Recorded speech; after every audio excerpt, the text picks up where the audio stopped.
ഇതിലൊക്കെ യാഥാർത്ഥ്യങ്ങൾ എല്ലാവർക്കും അറിയാലോ.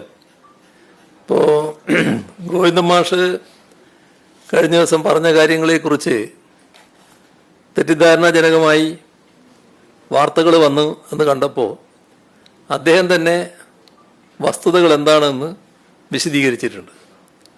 അപ്പോൾ സാധാരണഗതിയിൽ അവിടെ സംശയങ്ങൾ തീരേണ്ടതാണ്.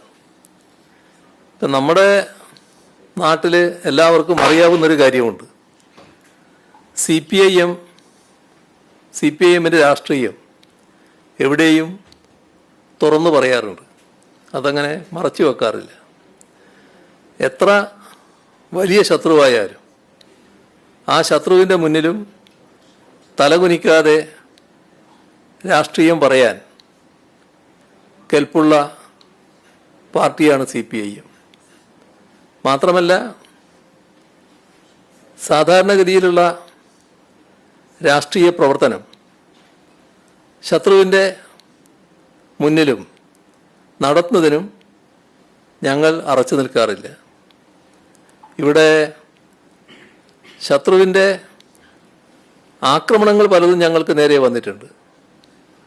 അത്തരം ആക്രമണങ്ങളെ പ്രതിരോധിക്കാനും എല്ലാ കാലത്തും സി പി ഐ എം തയ്യാറായിട്ടുമുണ്ട്. ഇവിടെ കാണേണ്ട വസ്തുത, ഞങ്ങളിൽ ആരെങ്കിലും RSSനെ പ്രീണിപ്പിക്കുന്ന നിലപാട് ഒരു ഘട്ടത്തിലും സ്വീകരിച്ചിട്ടില്ല.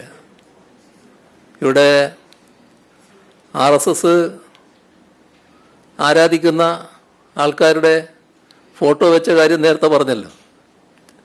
അത് നമ്മുടെ കേരളത്തിൻ്റെ അനുഭവത്തിലുണ്ടല്ലോ.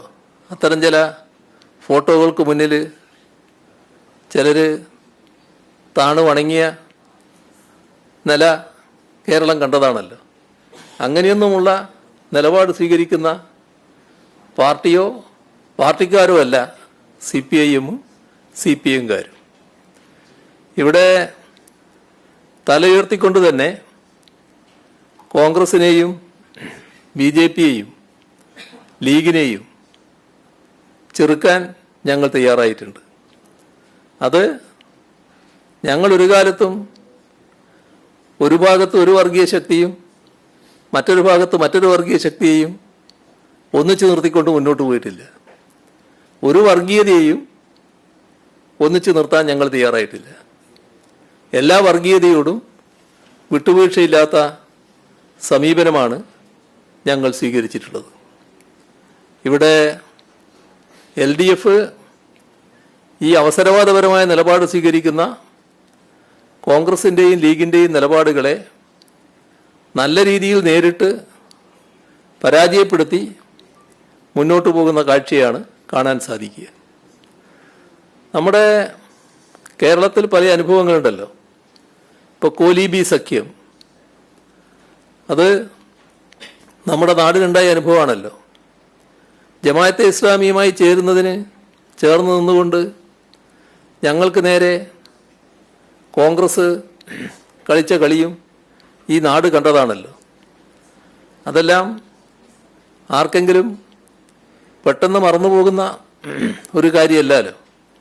എല്ലാവരുടെയും മനസ്സിൽ തങ്ങി നിൽക്കുന്ന കാര്യമാണല്ലോ. നമ്മൾ കാണേണ്ടത്, ഞങ്ങളുടെ 215 സഖാക്കളെ കൊലപ്പെടുത്തിയ വിഭാഗമാണ് RSS. ആ അരുംകൊലക്ക് നേതൃത്വം കൊടുത്ത സംഘടനയാണ് RSS. അതെല്ലാം ഈ നാട്ടിൽ സംഭവിച്ചതാണല്ലോ.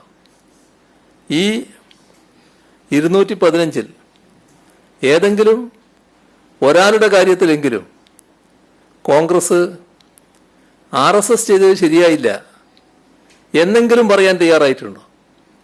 ഏതെങ്കിലും ഘട്ടത്തിൽ RSSനെ ആക്ഷേപിക്കാൻ തയ്യാറായിട്ടുണ്ടോ? ഇവിടെ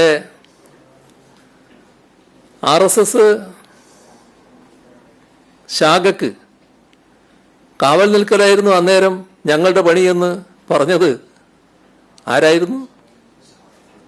കോൺഗ്രസിൻ്റെ പഴയ KPCC പ്രസിഡൻ്റല്ലേ ആ പറഞ്ഞത്?